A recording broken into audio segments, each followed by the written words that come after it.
Alors pour commencer, et vous m'excuserez, je vais vous parler un peu de mon intimité. Enfin, modestement, je vais vous parler de mon neveu.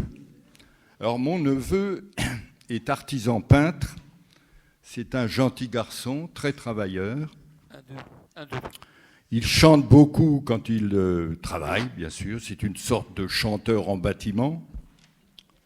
Et le soir, il flirte avec les réseaux sociaux et il m'envoie ses coups de cœur.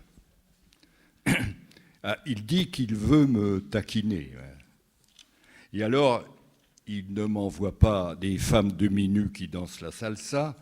Non, il m'envoie plutôt des trucs qui ont l'air comme ça, quand on les lit, d'extrême gauche, et qui se terminent, vous vous en doutez, par la fable de La Fontaine, les animaux malades de la peste, haro sur le baudet d'où nous vient tout le mal. Alors, pas d'analyse historique, pas d'analyse sociologique. Dans La Fontaine, il y en a, bien sûr, ceux qui connaissent la fable, mais chez les amis de mon neveu, rien. Alors, mon neveu, bien sûr, c'est un taquin, et je lui dis de remettre ses encombrants dans les poubelles de l'histoire, là où il les a trouvés, et qui profite plutôt d'être à peindre les combles et les greniers de ses clients pour dégoter quelque chose d'utile pour l'humanité. Par exemple, les deux derniers mouvements de la symphonie inachevée. Ah, on ne sait jamais. Que se passe-t-il ? Alors tout ça pour vous dire que j'ai invité M. Gérard Streff pour répondre à mon neveu. Gérard est écrivain, journaliste, essayiste, romancier, directeur de collection. Il a été docteur à Sciences Po, et c'est peut-être là qu'il a écrit La guerre des croutons, hein, les politiques. Il y en a. Enfin, il y a des jeunes maintenant, il paraît. Et si vous allez sur son site, les sujets abordés sont aussi essentiels, aussi beaux, aussi nombreux que les fleurs de cerisier en avril au Japon. Alors, quant à nous ici à l'UPOP, nous faisons de l'éducation populaire. Nous sommes devenus depuis 10 ans déjà, avec 175 conférences données presque toutes ici dans cette salle, une sorte de service public de la connaissance et de la réflexion. Et nos invités, tels Gérard Streff, ont toutes et tous, car il y a des dames, bien sûr, des qualités d'analyse qui nous permettent de comprendre le monde de plus en plus, non seulement opaque, complexe, mais aussi insupportable et promoteur de colère. Et comme aurait dit Rochefort, il y a quelques années déjà, la France compte 67 millions de sujets aujourd'hui, sans compter les sujets de mécontentement et de colère. Ce qui veut dire qu'il y a encore des barricades à construire. Et justement, Gérard Streff nous a apporté, j'espère, quelques matériaux pour ça. Et ceux-ci, qui se trouvent là-bas, hein. D'accord, j'ai eu peur. Et ceux qui se trouvent là-bas sont à votre disposition, près de Alain Ragnatella et Yves Lévesque, non pour un entassement avec les barricades, mais plutôt un nourrissement de l'esprit. Alors, voyez ceci et notez ceci que je vais vous dire, mais je sais que j'ai affaire ici à des connaisseurs. Il ne faut pas passer devant un livre sans l'ouvrir, car il vous en voudra toute la vie. La lecture fait gagner du temps. Et vous êtes là assis à attendre, et vous allez, en écoutant Gérard, gagner du temps. Et nous en avons besoin pour reconstruire correctement le monde, bien sûr. C'est une tâche herculéenne. Alors, un moyen, mais petit, je le confesse, c'est de nous aider à renforcer notre association. Et voilà ma quête, qui est une quête laïque, citoyenne, adhérer à l'UPOPOB. Et je remercie d'ailleurs les 87 nouveaux adhérents de cette année, donc de début janvier. Et soyez conséquents, c'est-à-dire soyez logiques. Montez ce soir à 100 adhérents. C'est fait. 200 alors. C'est magnifique, c'est magique. Voilà. Et comme le dit notre slogan, on n'adhère que si on adhère. Alors merci.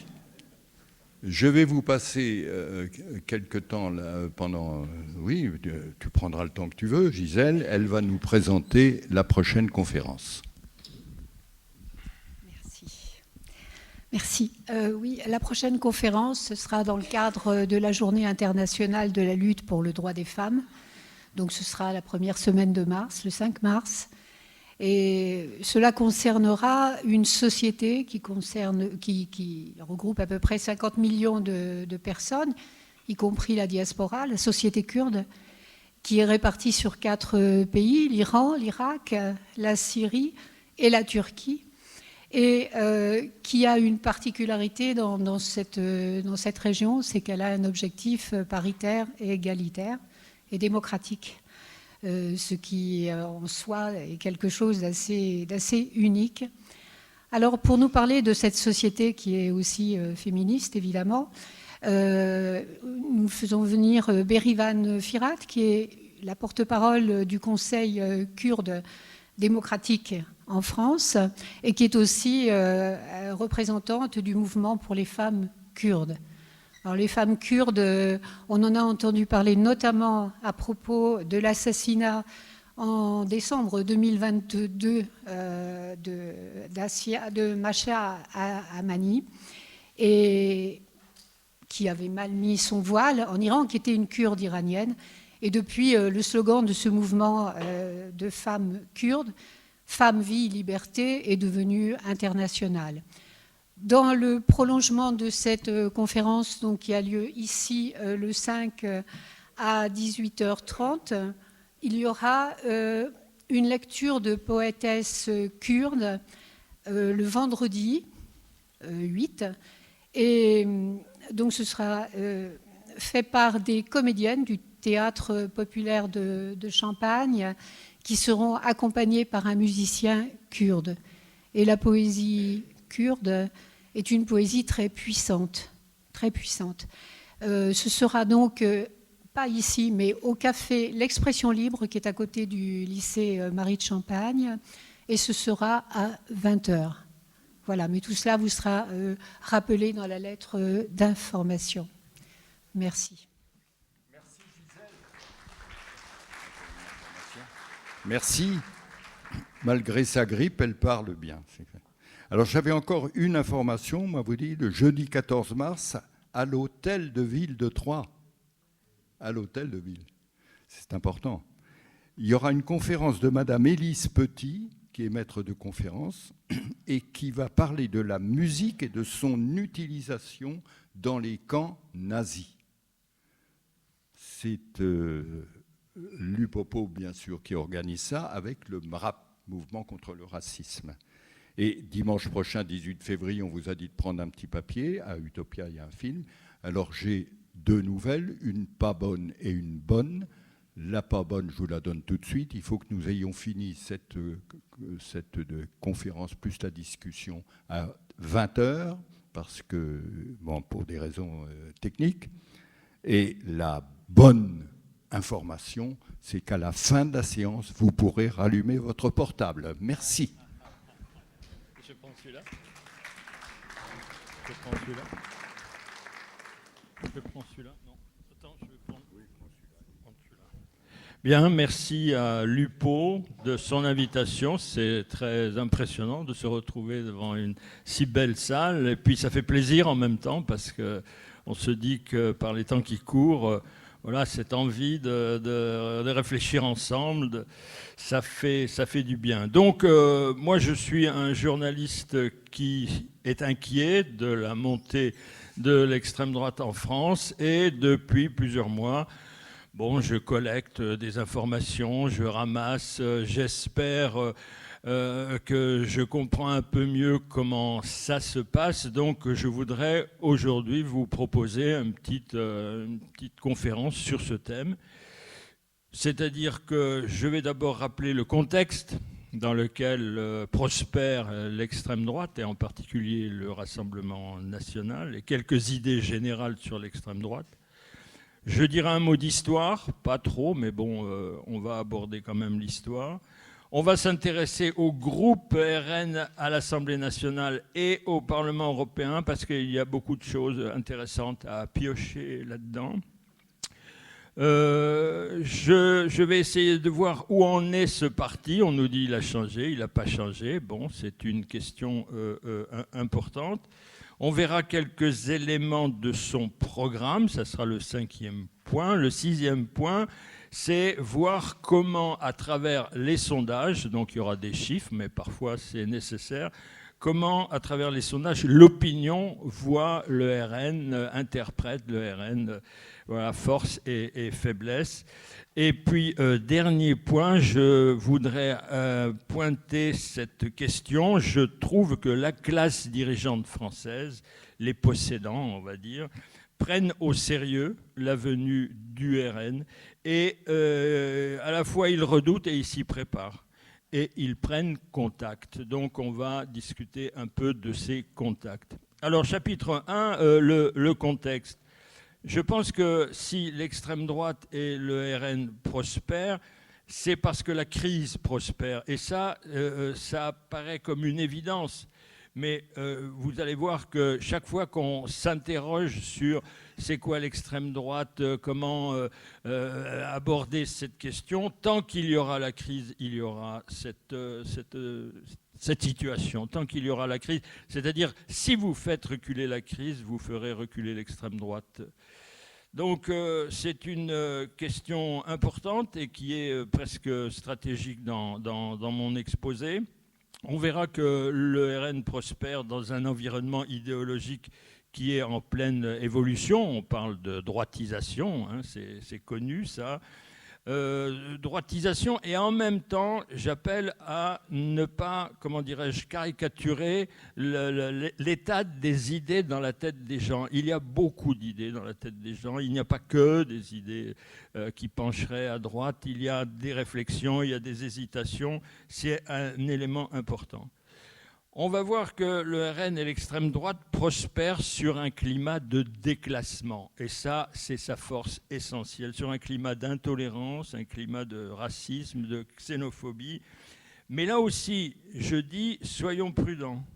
Est-ce que les gens, nous, les Français, en 2024, sont plus racistes qu'il y a 10 ans, qu'il y a 20 ans?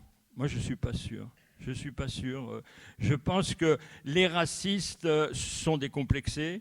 Les racistes ouvrent leur bouche dans les lieux publics, dans les bistrots, dans les trains, etc. Mais ça ne veut pas dire que la majorité des Français soient sur cette ligne-là. Je trouve qu'il n'y a pas plus de racistes aujourd'hui en France qu'il y a 30 ou 50 ans. Enfin, moi, j'ai un souvenir, par exemple, petit, mais un souvenir de la guerre d'Algérie, bon, c'était pas mal hein, à l'époque. Donc, voilà. Donc, on va dire que le RN également, l'extrême droite, surfe sur une crise du désir collectif, donc sur une espèce d'individualisme, un recul du collectif, du chacun pour soi. Et ça, je pense qu'on le retrouve... On parlait des réseaux sociaux, on le retrouve très fort sur les réseaux sociaux. L'extrême droite a un lien de plus en plus net et de plus en plus étroit avec un certain nombre de médias. Et vous avez vu l'incroyable scénario cet été du Journal du Dimanche pour lequel Bolloré décide de virer carrément toute la rédaction et sans vergogne de placer ces gens qui sont des gens tout de même militants à l'extrême droite. Et là, je vous fais remarquer une chose. Posséder des médias, c'est évidemment avancer ces idées, mais c'est aussi, et peut-être plus, organiser l'ordre du jour, fixer l'ordre du jour. C'est-à-dire que tout d'un coup, on ne parlera plus que de l'immigration. Tout d'un coup, on ne parlera plus que de l'insécurité. Vous voyez, même si ce ne sont pas vos idées directes qui passent, tout le monde ne parle que de ça, et c'est aussi une des qualités, entre guillemets, de cette prise des médias. Je dirais encore que l'extrême droite a profité d'une crise morale qui a été accentuée par le confinement. Moi, je trouve que les gens sont sortis dans un moins bon état qu'ils ne sont rentrés dans le confinement. Évidemment, pour certains, et je pense ici, dans cette salle, on s'est retrouvés pour travailler, lire, l'esprit critique, etc. Mais je pense que pour beaucoup, ils ont sombré dans une espèce d'anarchisme de droite, sans règles. Tout d'un coup, il y avait une défiance pour tout. On se défiait des institutions, des autorités, des juges, on se défiait des vaccins, de la science, du progrès. Et ça, quand même, ça a laissé des sacrées traces dans l'opinion. Et je ne suis pas sûr qu'on en soit complètement sorti. Je trouve encore que le RN et l'extrême droite profitent d'une certaine radicalisation des milieux dirigeants, de la classe dirigeante. Moi, j'ai été surpris par une étude qui portait sur les JMJ, c'est-à-dire cette structure catholique à l'occasion d'initiatives pour la venue du pape. Et on interrogeait ces jeunes gens, eh bien, on voit que ce sont des jeunes qui ne se sentent plus tellement concernés par les grandes causes sociales qu'on a connues à une époque, sans parler de témoignages chrétiens, etc. Mais on a vu, je vois dans cette étude, par exemple, des jeunes de plus en plus repliés sur une spiritualité individualiste et une sorte d'indifférence aux problèmes de la société.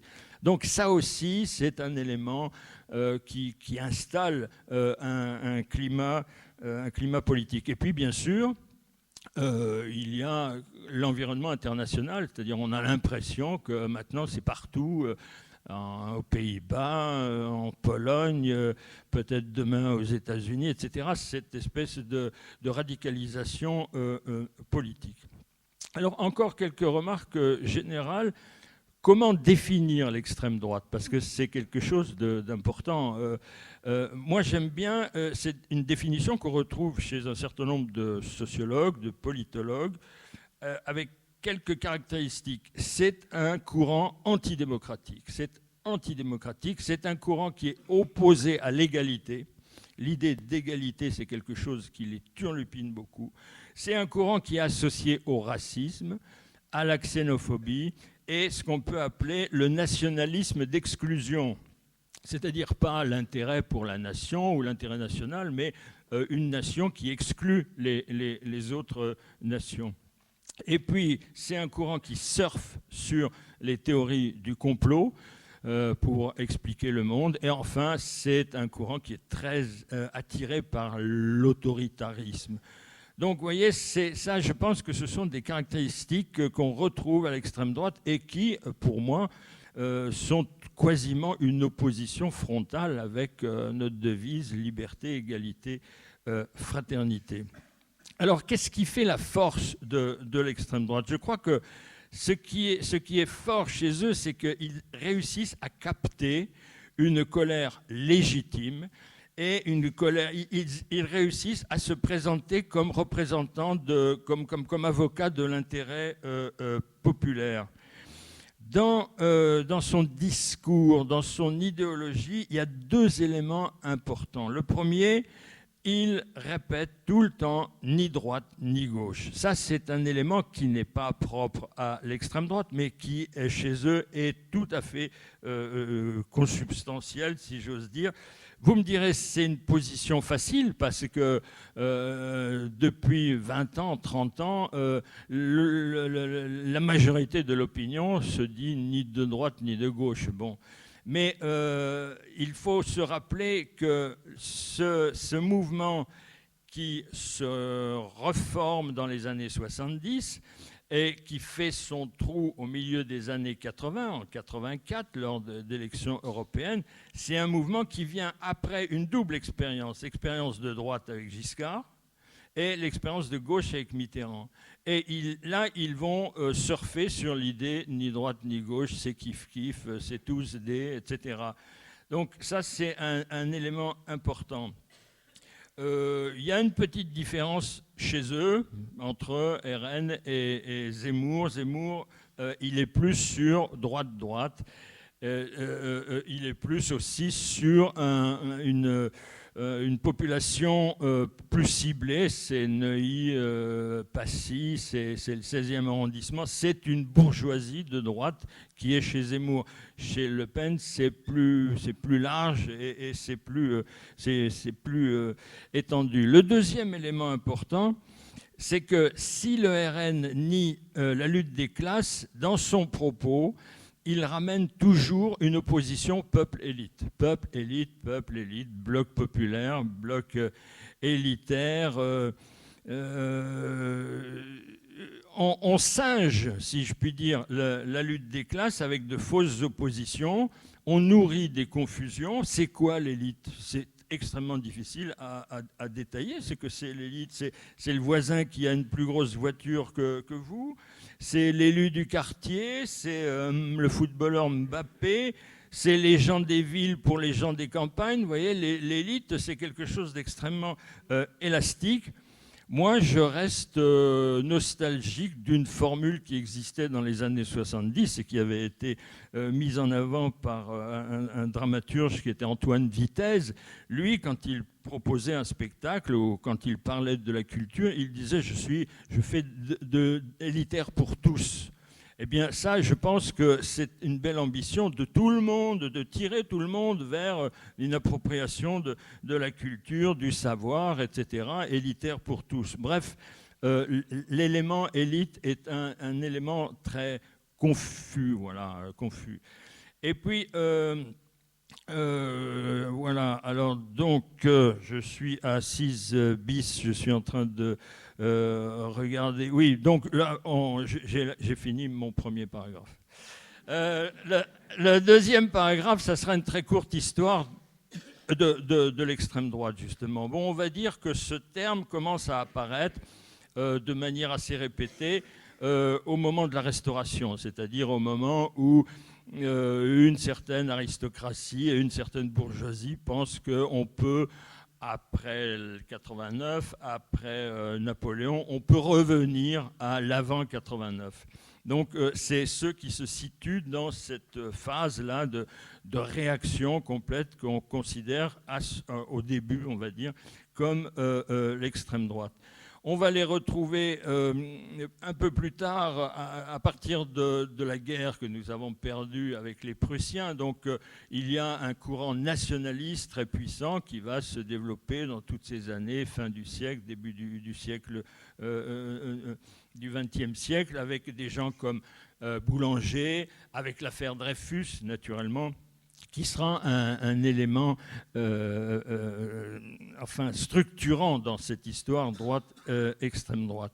On va les retrouver dans les ligues de l'après-Première Guerre mondiale, avec 1934, tentative de putsch, et suprême, comment on disait déjà, surprise, divine surprise, l'extrême droite arrive au pouvoir en 1940. Alors là, il faut imaginer l'état de désespoir, de déliquescence, d'affaissement de la société, de l'État, de toutes les organisations. Enfin, on connaît les images de la débâcle, etc.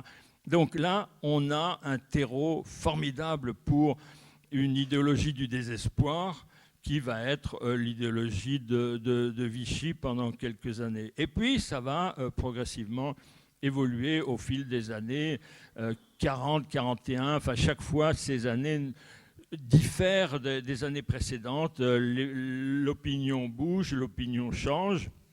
Moi, j'ai eu la chance d'être invité par mon éditeur à écrire une biographie des Manouchians, donc on en reparlera plus tard, mais on s'aperçoit dans cette histoire des Manouchians, donc de résistants émigrés parisiens, on s'aperçoit que ceux qui les traquent, ce n'est pas les Allemands, qui sont incapables de les trouver, ceux qui les traquent, c'est des policiers, et en particulier des brigades spéciales, comme on les appelait.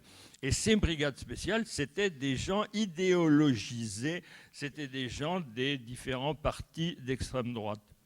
Le résultat des courses, c'est qu'à la Libération, votre extrême droite, globalement, est disqualifiée, discréditée.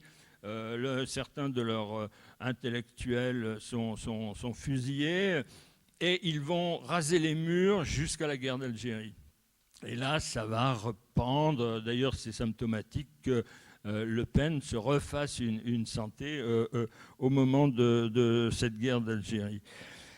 Voilà, et puis bon, toute l'évolution récente qui nous amène à ce sondage ahurissant de valeur actuelle il y a 3 jours, disant que peut-être au deuxième tour, Marine Le Pen fera 51%. Donc vous voyez, on est dans une évolution ahurissante du rapport de force. 3e chapitre, le groupe RN à l'Assemblée nationale.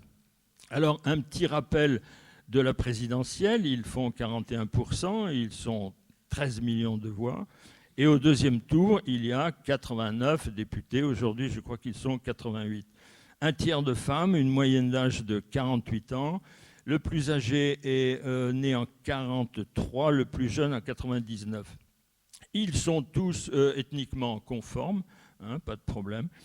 Leur arrivée coïncide avec une propagande très maligne disant ils viennent des milieux populaires. C'est pas vrai, c'est pas vrai. Moi, je me suis livré à regarder la bio de ces 89 et on s'aperçoit que ce sont globalement des cadres. Évidemment, il y a des cas mais ce sont globalement des cadres du privé, du public, et que la profession la plus répandue chez eux, c'est la profession d'avocat. Donc, la jouée populaire, c'est un peu bizarroïde. Bon, même chose, il joue la carte de la France profonde, de gens qui n'ont pas de passé politique. Bon, c'est pas très difficile de répondre à ce type d'argument. Le personnel d'encadrement du RN est un personnel très stylé, entre guillemets. Il y a notamment un certain Renaud Labaye, L-A-B-A-Y-E. C'est un Versaillais pur jus. Il a fait les grandes écoles. Il est de Bercy. Il a fait Bercy. Il est catho traditionnel et il aime la messe en latin. Et même chez eux, on se moque parfois de lui. On dit il est passé de servir la messe à servir Marine. Bon. Alors, autre caractéristique, c'est que le RN a phagocyté les petits partis qui ont un jour ou un autre voulu travailler avec lui, et c'est notamment le cas du parti de Dupont-Aignan, Debout Dupont-Aignan, Debout la France. C'est-à-dire que sont arrivés, tout d'un coup, il y a maintenant 4 ans, 5 ans, sont arrivés des wagons de jeunes technocrates très opportunistes. Ils sont capables d'afficher en permanence la croix de Lorraine sur le revers de leur veste. Très malins, des cadres bien préparés. Donc, de ce point de vue, le RN n'a rien eu à faire. Ils avaient tous été formés par Dupont-Aignan. Des technocrates libéraux et qui la jouent innocent. À nous, vos histoires de FN, non, ça ne nous intéresse pas. Nous, on vient de naître, on vient d'arriver. C'est malin, mais en même temps, c'est difficile à être complètement convaincant. Ils vont avoir ce qu'on appelle la tactique de la cravate, c'est-à-dire propre sur eux, disciplinés. Ils sont sous contrôle en permanence de leurs responsables, mais ils vont entrer assez massivement dans les institutions. On n'a jamais vu, depuis 1945, autant de gens d'extrême droite dans des postes importants de la République. Alors, ils sont un peu critiques, un peu constructifs. globalement libéraux et beaucoup faux cul. Rappelez-vous leur position sur la retraite. Ils sont pour la retraite à 60 ans, mais c'est extraordinaire. Là. Et c'est extraordinaire parce qu'il n'y a rigoureusement aucune proposition pour étayer ça. Mais l'idée était dans l'air et ils ont joué avec. Donc, ils se présentent comme insaisissables. C'est très difficile à polémiquer avec eux. Le RN, j'ai vu cette phrase de Renaud Labaille, justement, le secrétaire général du groupe. Il dit « Nous avons la technique du catcheur huilé ». Génial, catcheur huilé. Vous n'arrivez pas à saisir un catcheur huilé, ça glisse dans tous les sens. Eh bien, ça a été un des trucs de leur force. Voilà. Alors, leur groupe au Parlement européen, c'est différent parce qu'il n'y a pas la discipline qu'ils s'imposent. Et donc, ils font un peu du grand n'importe quoi. J'ai pointé, par exemple, quelques votes. Le 5 octobre 22, c'est le seul groupe à voter contre une taxe sur les grosses compagnies énergétiques, alors qu'à Paris, ils la jouent, il faut faire payer, etc. En février 23, ils s'abstiennent sur la ratification de la Convention sur violences faites aux femmes. Mais ils ont un problème avec les femmes d'ailleurs, même si les femmes sont représentées et ils ont des cadres femmes importants, mais ils ont, on va dire, une politique anti-femme, anti-féministe en tout cas. Le 30 mars 23, ils s'abstiennent sur l'égalité des salaires hommes-femmes, alors que là encore, à Paris, ils font semblant voilà. Il y a, alors là se pose la question de Bardella, qui est en train, depuis 6 mois, d'exploser. C'est devenu une rockstar maintenant. Je fais remarquer tout de même qu'il a explosé à partir de la rencontre de Saint-Denis de septembre dernier. Rappelez-vous, il y a eu un clin d'œil appuyé, lourd, de Macron en direction de Bardella. Vous vous souvenez peut-être, ah mais il est bien ce jeune cadre, mais c'est étonnant, etc. Bon, c'est peut-être une petite astuce pour essayer de diviser l'extrême droite entre les différents courants, mais n'empêche, ça a participé à cette espèce d'ascension qui fait qu'aujourd'hui, Bardella... Ce parti, alors, il joue sur la carte, on a changé. Est-ce qu'ils ont changé Oui, ils ont quand même entamé depuis une dizaine d'années un processus très calculé, très travaillé avec l'opinion publique, avec les sondages sur leurs thèmes, leurs priorités, leur vocabulaire. Et ils arrêtent avec les jeux de mots du genre du rafour crématoire, ça c'est sûr, c'était hier ça. Ils font plus de procession à Jeanne d'Arc, ils s'affichent social, plus social tu meurs. Ils s'affichent grand ami d'Israël, génial quand on pense à cette espèce d'héritage tout de même d'antisémitisme que porte ce courant. Mais on se dit aussi que être pro-Israël, c'est finalement être anti-arabe. Donc ils retombent sur leurs pieds, si vous voulez. Hein. Voilà. Mais en même temps, je trouve qu'ils n'ont pas changé. Alors ils ont changé aussi sur les questions sociétales. Ils ont maintenant beaucoup de cadres qui sont des dirigeants des milieux gays, des députés, etc. Alors qu'il y avait une homophobie traditionnelle dans cette famille politique avant. Mais je trouve qu'il y a des éléments où ils n'ont pas changé. Par exemple, une chose un peu idiote peut-être, leur logo. Leur logo, c'est le parti à la flamme. Le parti à la flamme, ils ont inventé ça à partir de la flamme de Mussolini. Ils ont piqué ça au parti italien moussolinien et la flamme, elle est toujours là. Bon. Il ne faut pas gratter beaucoup pour que, quand on regarde leurs éléments dirigeants, trouver des individus qui sont quand même drôles, c'est le moins qu'on puisse dire. Par exemple, tout ce qui concerne la logistique, tout ce qui concerne l'intérieur du parti, les finances, l'organisation des congrès, etc. On retrouve des types louches. Et puis, moi, je cite souvent le cas de celui qui est le directeur général du RN, parce qu'il y a Le Pen, il y a Bardella, et il y a un directeur général depuis 2023. Le directeur général s'appelle Gilles Penel, P-E-2-N-E-2-L-E. C'est un personnage extrêmement important, mais assez discret, quoique il va être sans doute dans la liste des 10 premiers aux élections européennes. Ce bonhomme, il est participant d'un groupe païen qui s'appelle Terre et Peuple, qui est une structure racialiste. Il fréquente des gens extrêmement louches. Et puis j'ai vu sur Internet que quand on regarde un colloque sur la Turquie, sur l'entrée ou le refus de l'entrée de la Turquie dans l'Europe, il disait ceci: si nous ne faisons rien, ils s'installeront dans nos cathédrales, ils coucheront avec vos filles.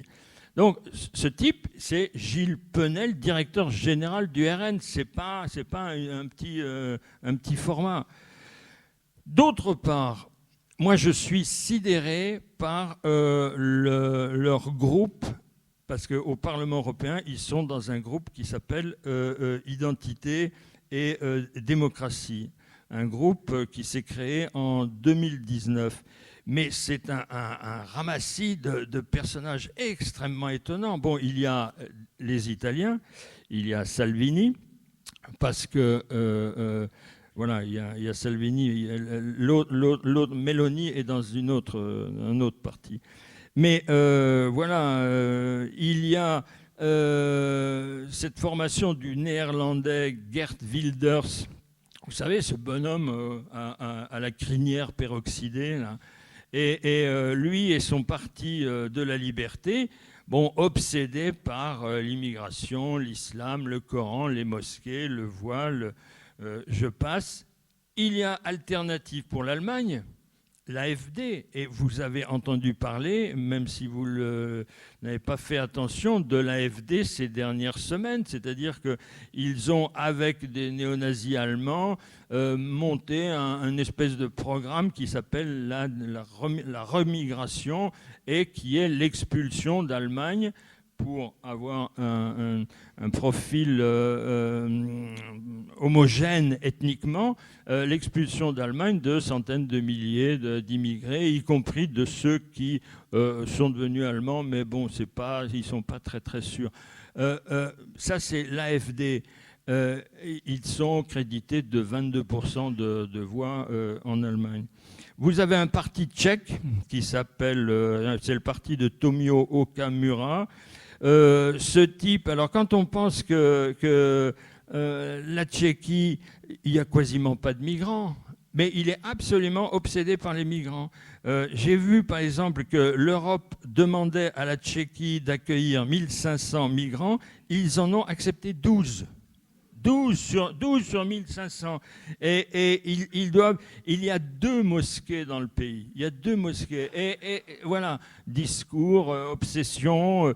Oui, un des programmes de Kamura, c'était de faire se promener près des mosquées des chiens et des cochons. Voilà. Donc c'est le parti frère de Bardella. Je pourrais dire la même chose des Estoniens, de l'Ekre, E-K-R-E. Je pourrais dire la même chose du Bulgare Konstantinov. Alors pour lui, le vaccin, c'est du liquide non identifié. Bon. Je pourrais dire la même chose de la Belgique, le Vlaams Belang, qui s'appelle et qui est sournoisement antisémite, mais évidemment ça ne se dit pas, ça ne se dit plus ces choses-là.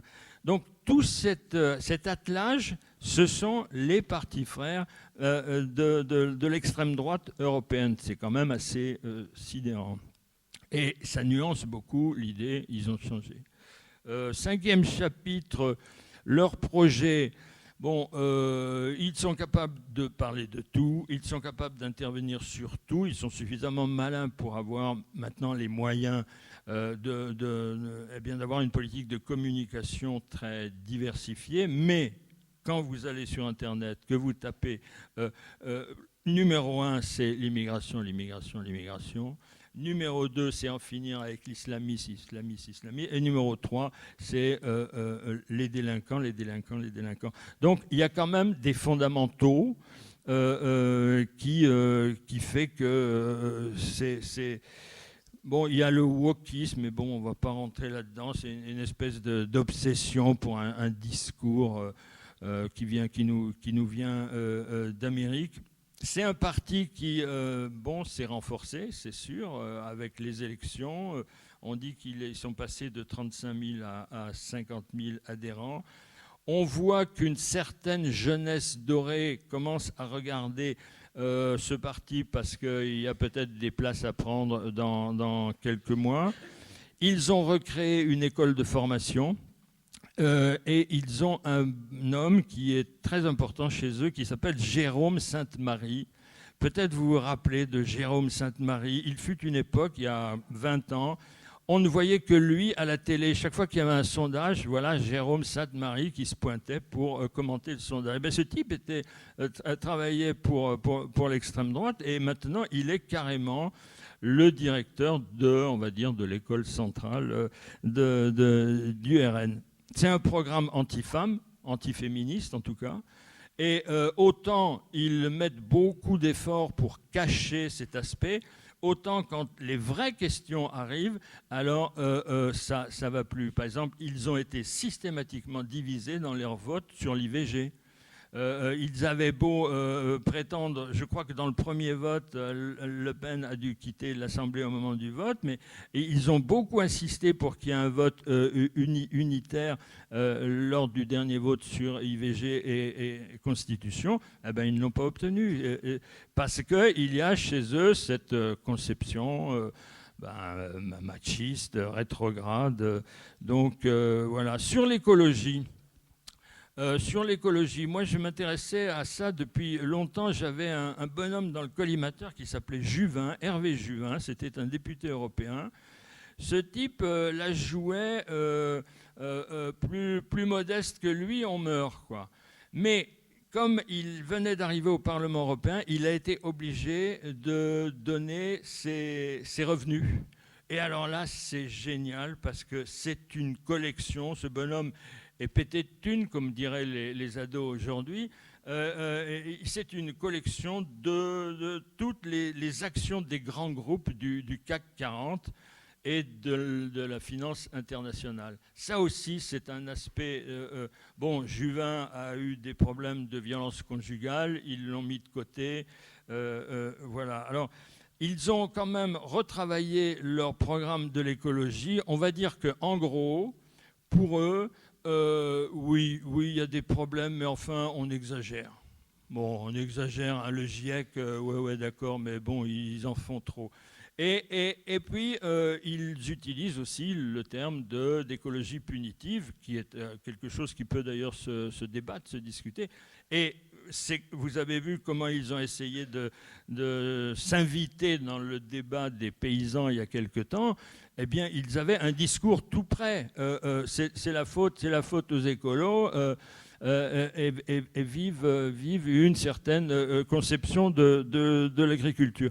Donc ça aussi, ça veut dire qu'ils se préparent là-dessus. Sur la politique extérieure, ils la jouent indépendant, mais moi je trouve que leur politique pro-Netanyahou les met dans une structure atlantiste, quoi, américaine. Mais ça, c'est à la limite, on peut échanger là-dessus. Maintenant, je voudrais, 6e chapitre, vous dire 2 mots sur l'extrême droite vue par l'opinion. C'est assez intéressant et c'est pas forcément très agréable. Je sais qu'il y a des gens qui sont sceptiques sur les sondages. Moi, je trouve que c'est un outil de compréhension, même si il faut avoir un peu de recul. Mais à 6 mois des européennes, ils sont tout de même autour de 28-30%. entre 8 et 10% de plus que les deuxièmes, qui sont les macroniens. Et pour les présidentielles, ben vous avez vu, donc autour de Marine Le Pen, autour de 30%, et puis on parle de 51% dans valeur actuelle. Ils n'ont cessé de monter en puissance et on peut trouver quelques éléments d'explication. Premièrement, l'extrême droite plaît aux jeunes générations. Il y a là une politique très maligne et Bardella en est un. L'image de l'extrême droite stagne chez les personnes âgées, mais elle a progressé chez les moins de 35 ans. Deuxième élément, il y a eu ces derniers mois, on va dire depuis l'été 2023, il y a eu une convergence d'éléments, des faits divers, l'insécurité, etc., qui évidemment les a servis. Troisièmement, on remarque que ce qui fait leur force depuis longtemps, c'est-à-dire les milieux populaires, plus les petits commerçants, ça remonte à loin, ça continue d'être un élément important. Par exemple, en un an, il y a plus 14% chez les commerçants artisans, plus 12% chez les employés, plus 11% chez les chômeurs. Voilà, une capacité, ça c'est sa force, une capacité à exprimer l'inquiétude des territoires. Le désert médical, c'est un puissant élément de vote d'extrême droite. Et on sent bien que c'est une volonté de colère, de trouver, c'est absolument inadmissible qu'on ne trouve plus de Toubib, que ceci, que cela. Mais ça, c'est un élément très fort qui fait que l'extrême droite progresse plus dans les territoires et à la campagne que dans les grandes villes. Et il progresse plus, par exemple, à Paris, c'est global. À Paris et région parisienne, c'est globalement stagnant. Il pique des voix un peu partout, à droite évidemment, mais il commence à en piquer à gauche. Et par exemple, plus 10% chez les sympathisants socialistes, plus 6% chez LFI.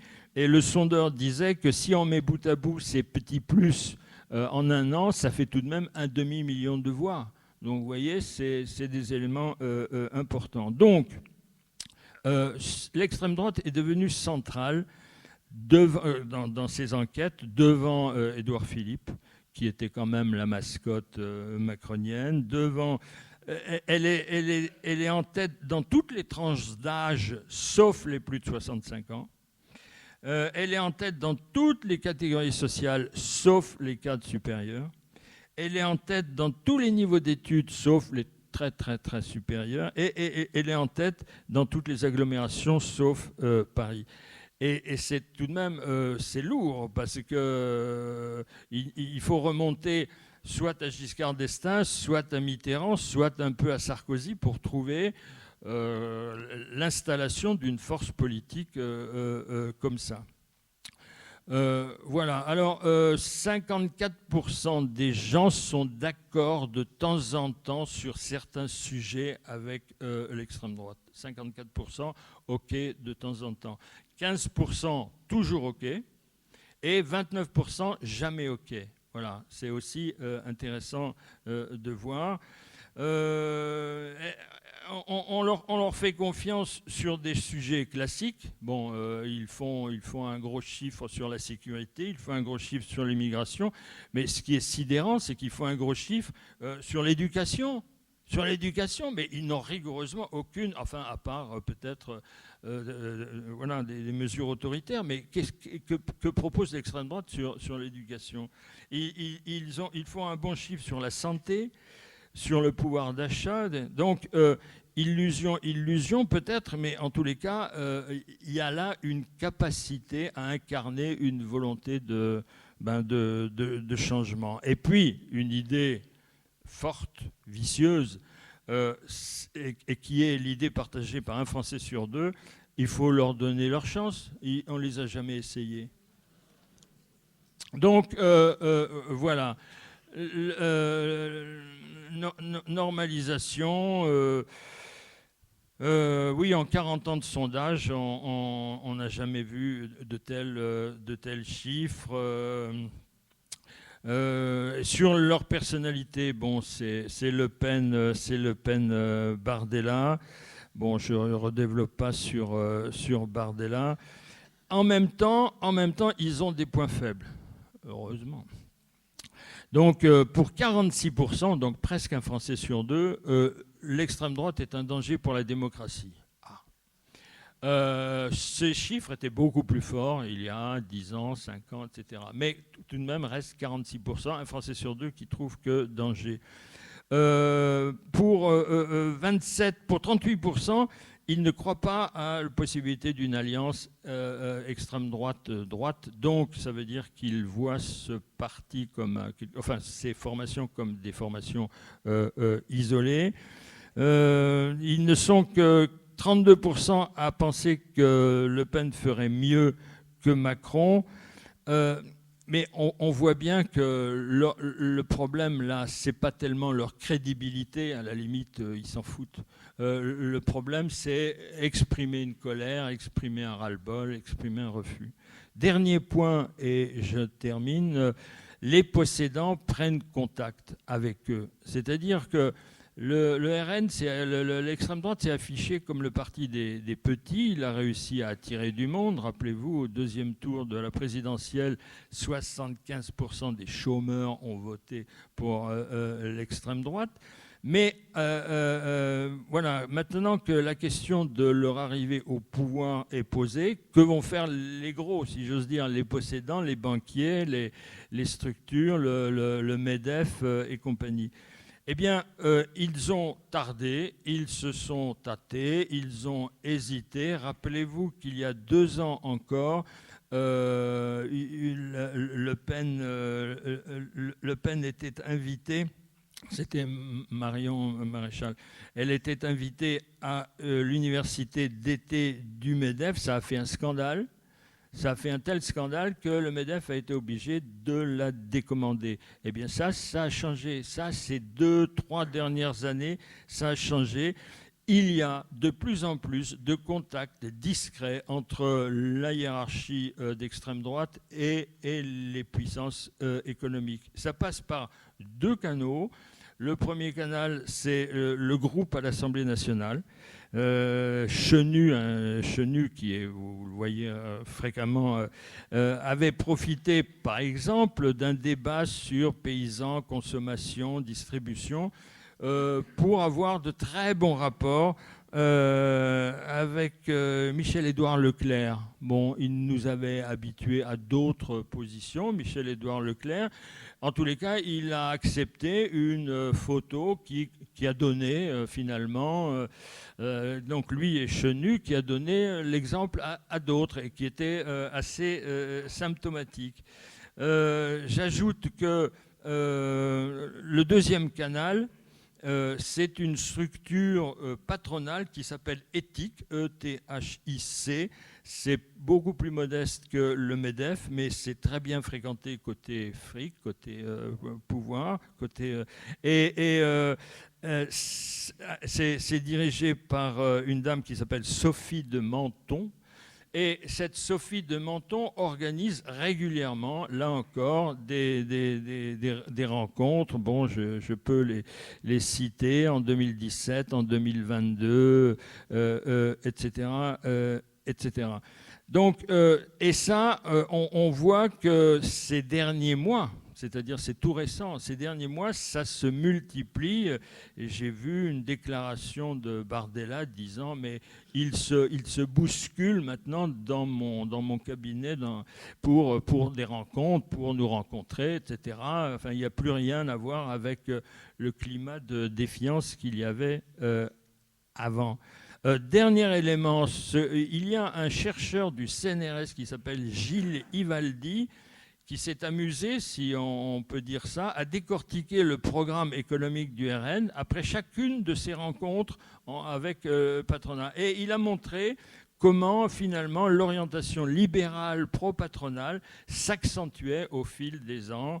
Et leur programme de 2017 à 2022 a changé. Fini l'augmentation des salaires des fonctionnaires, fini les promesses de préserver le statut de la fonction publique, etc.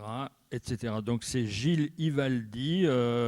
Regardez, il a un site Sciences Po Cevipof qu'on peut voir sur Internet. Voilà, il est 19h30, j'ai terminé.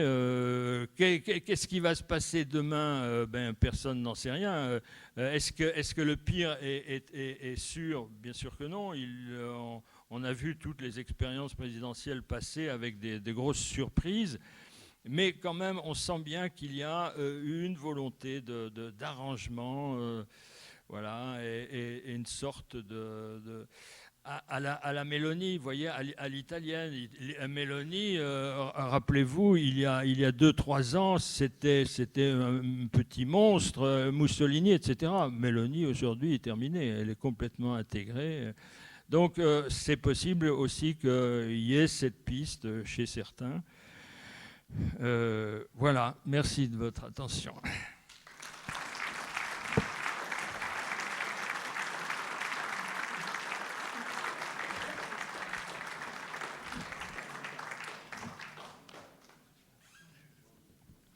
Bravo Gérard, bravo. Alors je pense qu'il y a des questions. C'est celui-là? Gérald est là. On va faire circuler le micro. Merci en tout cas pour cette analyse précieuse et détaillée. Si, il fonctionne, hein, Jean. Non, vas-y.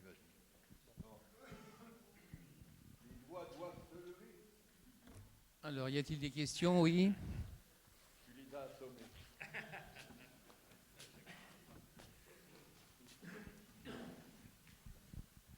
Alors, je vais me permettre 2 questions. La première, c'est... Je vais me permettre 2 questions. La première, que pensez-vous de ce qu'on dit sur l'influence qu'il y a eu à l'époque de la mise à la proportionnelle dans les années 80 de l'élection et qui aurait favorisé le RN à l'époque? Et ma deuxième question, c'est que pensez-vous des officines de M. Poutine qui cherchent à influencer partout dans le monde? Il paraît que, j'ai appris qu'un film qui avait été projeté 24 heures avant les élections en Slovaquie avait permis un basculement de plus de 5% en faveur du candidat pro-Poutine qui a été élu dans ce pays.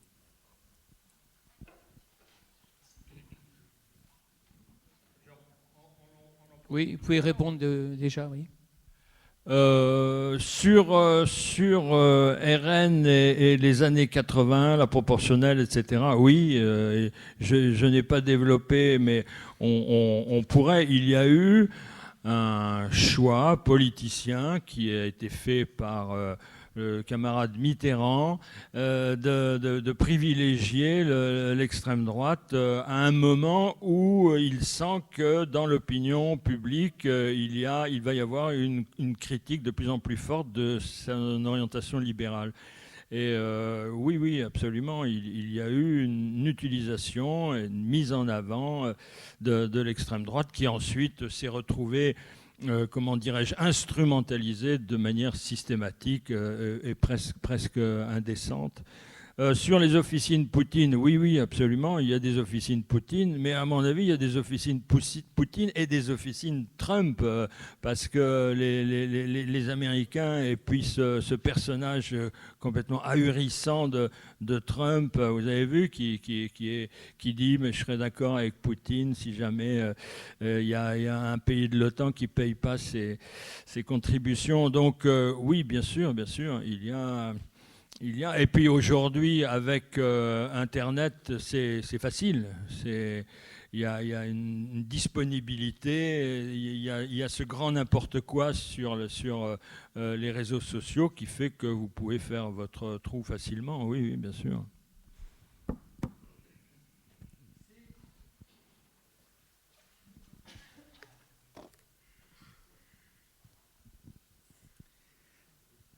Merci pour votre présentation. C'est là, ici, là. Voilà. Merci pour votre présentation de ce qu'on pourrait appeler effectivement l'extrême droite.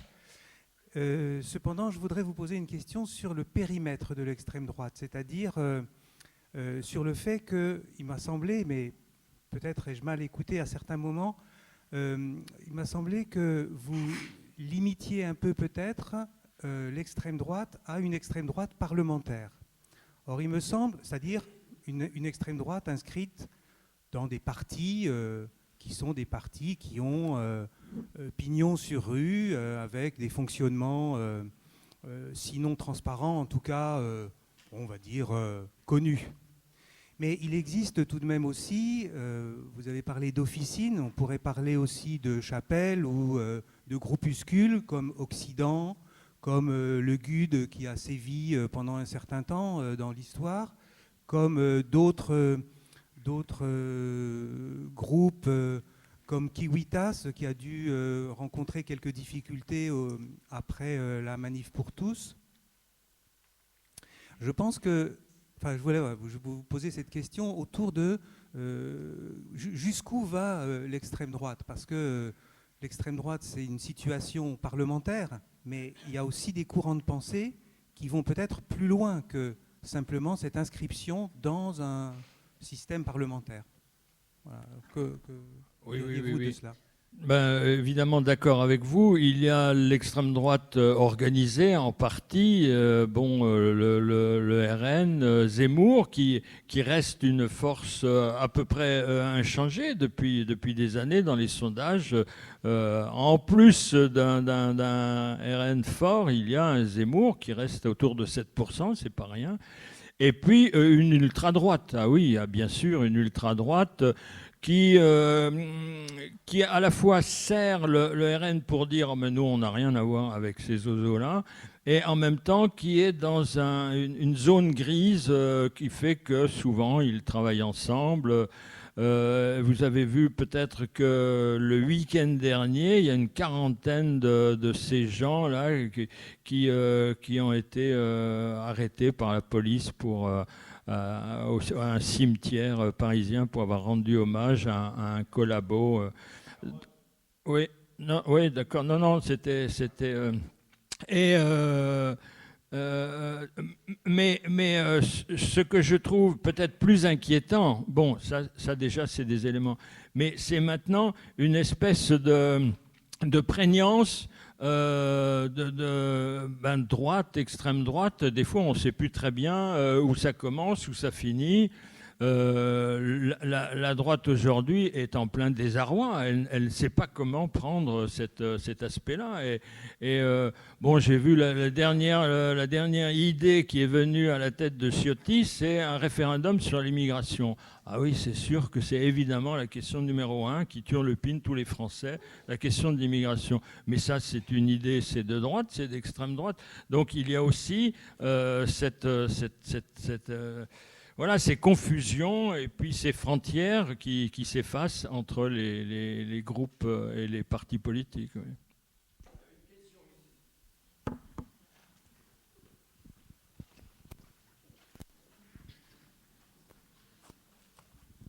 Bonjour. Les différentes enquêtes d'opinion que tu as rappelées montrent que l'extrême droite est aux portes du pouvoir en France.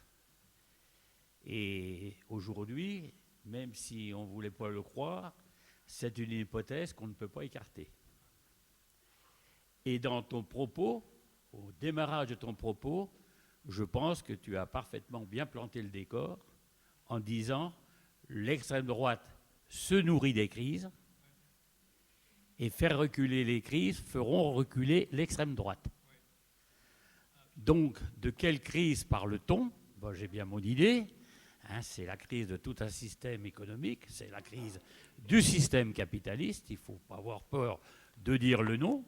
On est dans cette société-là. Et ce qui suppose de quelle alternative construire pour justement faire en sorte que cette hypothèse ne puisse pas voir le jour, parce qu'on mesure les conséquences que ça pourrait avoir pour les libertés, la démocratie et tout cela. Donc, moi, la question qui m'importe aujourd'hui, c'est surtout celle de comment construire un projet qui fasse reculer les crises et qui fera à terme reculer le Front National et l'extrême droite. Donc c'est ça mon problème. Et je ne pense pas que ce soit seulement dans des alliances électorales sans contenu qu'on pourra arriver à cela. Parce que bien souvent, on nous dit qu'il faut s'unir pour empêcher. Mais s'unir pour empêcher les crises, pour faire reculer les crises, pour transformer cette société qui a besoin d'être transformée. Donc, ma question, elle porte surtout sur comment faire en sorte que cette hypothèse ne puisse pas advenir et donc quel projet de société qu'il faut construire pour permettre au Front National et à l'extrême droite de ne pas réaliser ses ambitions, quoi. Donc, parce que, bon, toutes les analyses, tout cela, bon, bien sûr qu'il ne faut pas perdre de vue ce qu'il est, ce qu'il envisage et tout cela.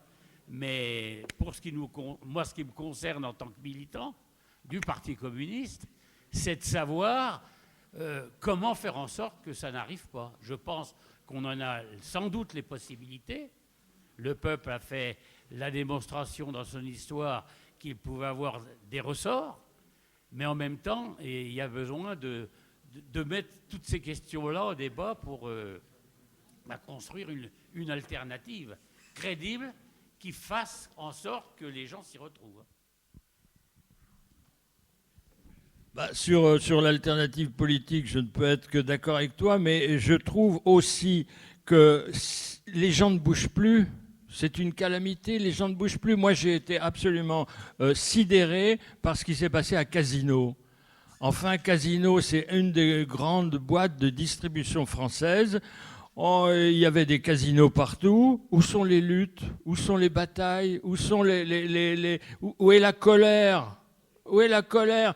Mais si moi je suis, enfin j'exagère, mais si j'étais à Saint-Étienne, que je voyais Casino exploser et que personne ne bouge, mais il faut que je gueule. Donc je gueulerai de manière primitive. Enfin, certains vont le faire de manière primitive en votant extrême droite. Il y a quand même quelque chose qui n'est pas normal dans cette sorte de passivité d'une grande partie de l'opinion. Et je crois que c'est aussi ça qui nourrit. Si, par exemple, il y avait eu tout d'un coup une force de refus, de colère, d'alternative, mais on voit pas, hein. On voit pas. Donc ça, c'est, je trouve, un élément terrible pour nourrir des attitudes de désespoir. Voilà.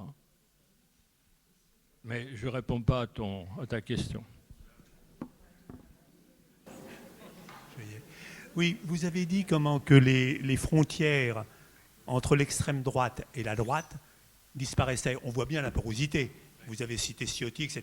Et maints exemples. Ça va jusqu'à Macron, justement. Vous avez évoqué pendant un moment les élections présidentielles à venir en disant que c'était peu probable association LR et Front National. Il me semble que vous avez dit ça. Mais quand on regarde un petit peu comment ça se passe au niveau de la répartition, il me semble que le LR a absolument besoin du RN s'il veut revenir au gouvernement, au pouvoir. Et le RN, avec la caution en quelque sorte de LR, c'est aussi une possibilité pour lui de se faire encore une nouvelle identité plus présentable. Alors, est-ce que vous ne pensez pas que cette association LR et RN est tout de même possible pour les prochaines élections présidentielles ?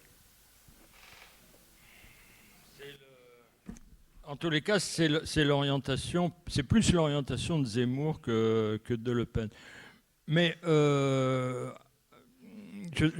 ne sais pas bien quoi répondre, puisqu'on est là dans l'anticipation. Mais moi, ce qui m'a surpris, c'est ces 6 derniers mois, un certain nombre de gourous de droite ont blanchi le RN. Sarkozy, il a dit des choses sur le RN, copain. Édouard Philippe. Moscovici, j'avais vu Madame Le Pen n'est pas antisémite, elle n'a jamais été, son propos est sincère. Qu'est-ce qu'il a besoin de dire ça? Quelle est l'orientation derrière ça? On est en train de tranquilliser, de blanchir, de banaliser. Oui, quant à l'état de la droite, je la trouve tellement lamentable que elle va avoir beaucoup de mal. Déjà, on va le voir là aux élections européennes. Quand vous regardez où en est LR,